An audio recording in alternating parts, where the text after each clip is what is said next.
Alright, so? Unfortunately, the title of the third Spider-Man movie wasn't Phone Home or Home Wrecker or even Home Slice. We know now for sure that the title is Spider-Man No Way Home. Sounds quite dire, doesn't it? I think the webhead might be in a bit of trouble. So what does this title actually mean, and how does it relate to everything we know about the hotly anticipated sequel? Are we saying goodbye to Spidey in the MCU for good? Let's discuss.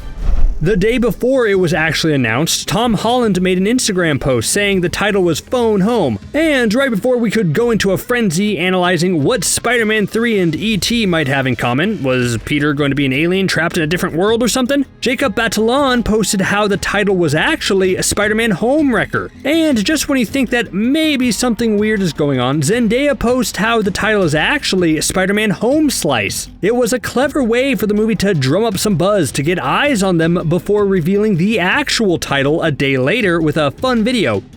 He didn't tell me. I figured it out. But is there a deeper meaning? We know that Spidey is almost definitely dealing with the multiverse in this movie. So is the fact that they released 3 separate titles before revealing the actual one a fun nod that there are different universes out there? Man, I wish I was in the universe where the third Spider-Man movie was actually called Home is Where the Heart Is, and it was just like a Hallmark version of Spider-Man?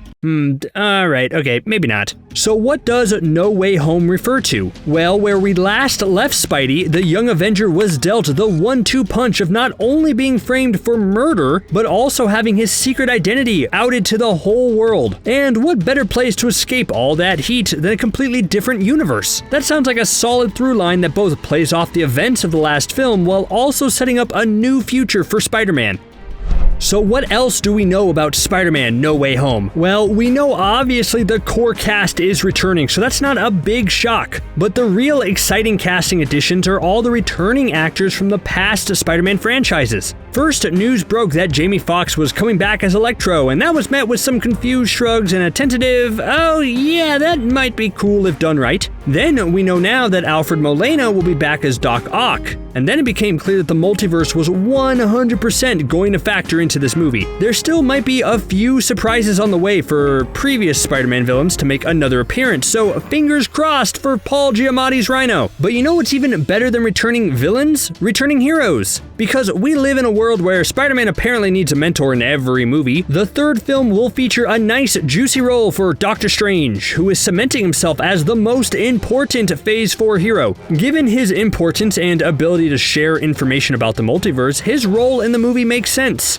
Now the question is, will he be a major part of the movie, joining Peter as they take a nice jaunt through the multiverse? Or will it be more like Iron Man in Homecoming, where he's maybe in like 15 minutes of the movie? Like, maybe he'll show up to explain the multiverse and then nope out as Peter gets lost through some wacky hero shenanigans. But Doctor Strange isn't necessarily the only hero making a return. If rumors are to be believed, Charlie Cox's Daredevil will also show up at one point. Whether it's in our universe and he makes a cameo as Peter's lawyer, or if he shows up in the multiverse somewhere, either way, that's exciting. And of course, we have to talk about the other Spider-Men. Although nothing is confirmed, it's heavily rumored that both Tobey Maguire and Andrew Garfield will be showing up thanks to the multiverse. Seeing all 3 Spider-Mans from the last 20 years together in one scene is too good of an opportunity to pass up, don't you think?